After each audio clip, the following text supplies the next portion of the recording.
Battlefield 2042 Season 3 is launching tomorrow, and today we get the patch notes with some interesting surprises. First, let's go over the basics of the new content that we're getting tomorrow. There's a new map Spearhead, a railgun, the Rorsch Mark IV, which can either be configured for long range or close range full auto. It can plink down vehicles. It's a pretty darn cool weapon. There's the pistol NVK P125. This is a bullpup pistol designed for more medium range targets. Then we have the shotgun MVK S22, which is a shotgun with lots of rounds. We're getting throwing knives, which will replace your grenade slot for a one-shot silent kill.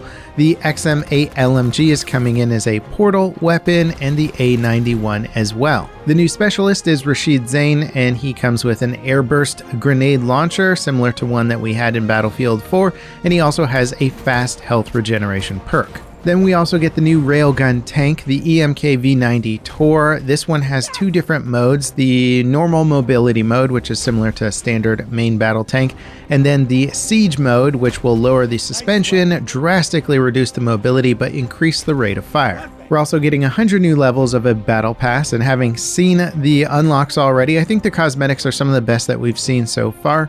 Now, throughout the rest of Season 3, we are getting 2 map reworks and a specialist rework, conforming specialist back to a more traditional class system. That will not be tomorrow, that will come later in the season. So those are the basics of the Season 3 launch, but the details are actually pretty interesting, and there's extensive patch notes for tomorrow. A cool new thing about the Battle Pass is that it will include XP boosts. These are items that will be placed on a set number of tiers, which will grant you additional boost in XP for a certain period of time. Now, what's nice about this is the XP boost can be rare or epic. Rare lasts for an hour of gameplay, epic lasts for 3 hours, but they will not count your time while you're not playing the game, which is fantastic. Other games like Call of Duty will tick down these XP boosts constantly whether or not you're playing the game, so once you activate it you feel more committed to having to play, where Battlefield system seems to give you a lot more flexibility, and I appreciate that. Now, DICE is also reworking their ping system. I think this is in part with anticipation to the specialist rework, as Rao is getting a bunch of different changes to his class. Now, pressing the ping button once will no longer place a location ping, but instead check for targets such as soldiers, vehicles, or objectives near the point that the ping was placed. If a threat is within the radius, it'll immediately ping or spot that target for a duration of time.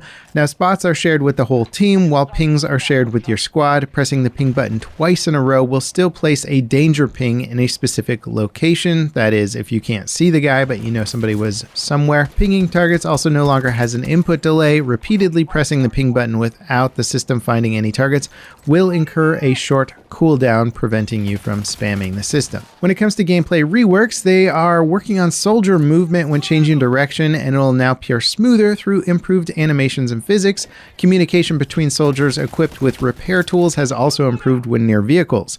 A soldier with the repair tool equipped will be able to see an icon over a vehicle that needs to be repaired, and a vehicle driver will be able to see an icon over the soldier equipped with the repair tool. This is going to be massively beneficial once that class rework comes in, and all the engineers are always carrying repair tools. There's also been a bunch of audio work. Lock-on sounds in general have had a design overhaul, resulting in improved air and ground target lock-on sounds. Weapon audio sounds have also been marked as improved, but kind of vague on what specifically has been done. There's also been some updates to gadgets. Vehicles will now get a hack warning indicator from the OVP Recon Drone EMP weapon when it's locking on. C5 throwing distance has been adjusted to be more in line with its anti-vehicle intent. Thank God C5 has been so abused in this game, and I'm happy to see it's getting toned down. Now, under the specialist section of the patch notes, they talked about just making general improvements to the responsiveness of soldiers in Update 3.0. You'll notice these improvements particularly around soldier movements such as jumping, vaulting, sliding, entering ladders, and the deployment of parachutes. So it just sounds like in general the animations and movement in Battlefield has gotten a big update this patch. AI soldiers are also getting quite a few tweaks. They will no longer immediately re-enter vehicles after exiting due to taking damage. AI soldiers have learned the ability to drive and shoot with the M5C Bolt. AI soldiers will now revive more often than before, and they've improved AI navigation through several maps and modes. When it comes to maps, one of the standout notes for me was that seagulls have begun to migrate. You'll see less of them in some areas of the maps. They've adjusted birds flying low and popping in and out of view. This is great. There's honestly a lot of visual clutter in Battlefield 2042 when it comes to the sky and like trash and debris blowing through the air. And a lot of the time I'm doing quick snaps and looking around thinking that I saw somebody, but it's actually a bird or a piece of trash blowing through the air. So the less visual clutter in that sense, the better in my opinion. They also fixed an issue where the tornado was following its route through the team's HQ, which would affect spawns and gameplay. I've seen this. It's pretty hilarious when you spawn into the game into basically a tornado in your main base. Now they've done a huge vehicle categorization overhaul for this patch. The new category system is as follows. There will be a light transport category, which will be the LATV for recon and the LCAA hovercraft. Then there's the armored transport, which will be the MAV and the M5C Bolt. Then heavy armor, which will be the main battle tanks, including the new railgun tank. Light armor will be the anti-air tank and the new EBLC Ram. Then there's the air transport category, which will be the Condor and the Super Hind.